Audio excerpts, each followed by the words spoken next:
Salut les amis! Eh bien, me revoilà, encore cette semaine, pour un nouvel épisode de Merton fait sa bulle. Alors, je vous ai déniché deux petites histoires plutôt sympathiques, et vous m'en direz des nouvelles. Voilà. J'aime bien me la jouer un peu père de famille, douce France, tout ça, au milieu de la campagne profonde. Disons Moussac, ou Lussac-les-Châteaux. Voilà. On est parti? On va commencer avec Save Human Being. Alors c'est fait par un monsieur, son nom sera écrit en dessous. J'espère que Frimd ne fera pas de faute d'orthographe parce que c'est un peu compliqué, il y a des X, des Q et tout ça. Bref, c'est pas la question.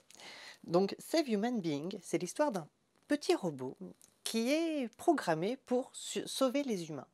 Alors vous allez me dire, c'est un peu grande mission qui lui est donnée. Et c'est encore plus une grande mission quand on sait qu'il est au milieu d'un désert et en dehors du désert, tout le monde se tire un peu dessus à coups d'armes lourdes. Du coup, c'est un peu une mission bizarre pour lui et il va tomber sur une famille, enfin une femme, sa fille. Et évidemment, bon, ça va pas très bien se passer. Voilà, sinon ce serait pas touchant de lire cette BD.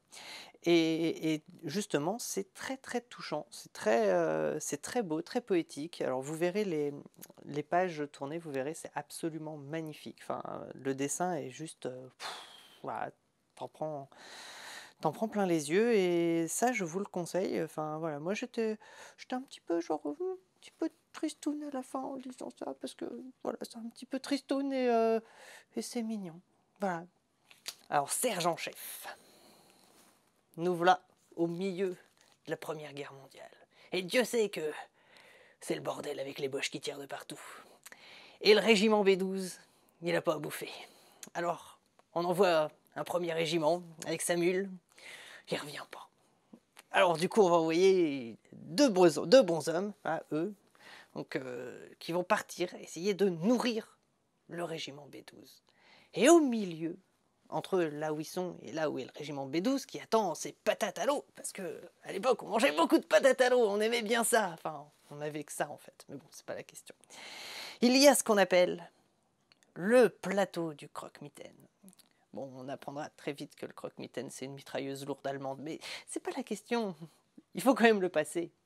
Et donc ça s'appelle Les Godillots, c'est chez Bambou, et j'ai beaucoup aimé, parce qu'il y a un petit côté franco-belge un peu, vous savez, cette BD avec les gros nez comme ça, avec des gros gags lourds, oh, oh, oh, on rigole bien. Voilà. Mais là, il n'y a pas les gags lourds, c'est vraiment un truc, c'est historique, et puis on est dans des héros du quotidien quelque part, c'est-à-dire que ils vont pas sauver le monde en fait, ils vont juste charrier de la nourriture pour un autre régiment. Et j'aime bien ce genre de petites missions, mais qui fait, c'est un peu ça la vie en fait. Et voilà, et quand vous verrez, même le méchant, c'est pas qu'il est pas si méchant que ça, mais ils ont tous leurs raisons. Et ça donne des tensions narratives qui sont vraiment très intéressantes, j'ai trouvé. Et c'est une BD qui est très jolie. Et puis il y a un singe. Alors du coup, ça peut pas être mauvais, parce qu'il y a un singe, et c'est toujours bien les singes.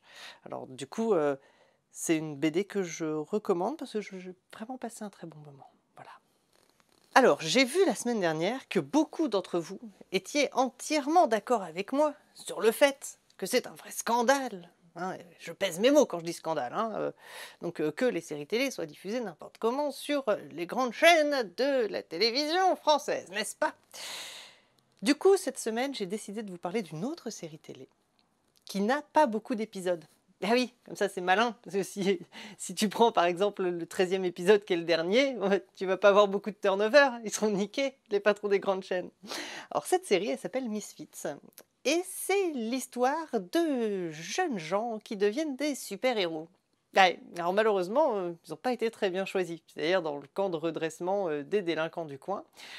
Et ils savent pas vraiment très bien comment gérer leurs pouvoirs, c'est-à-dire qu'ils ont déjà du mal à gérer leur vie. Alors, si en plus il y a des pouvoirs spéciaux, c'est pas vraiment le Superman qui va sauver le monde, quoi. C'est plutôt comment est-ce qu'ils vont réussir à cacher les cadavres. Enfin voilà, et c'est du coup assez rigolo. En même temps, ça pose quelques questions assez intéressantes et c'est vraiment sympa parce que en fait, ils vont évidemment tous avoir des pouvoirs qui correspondent un peu à leur psychologie.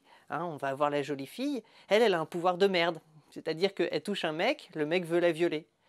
Non, je ne ferai pas de blague sur Dominique Strauss-Kahn, Frimd. Bon, c'était pas la question.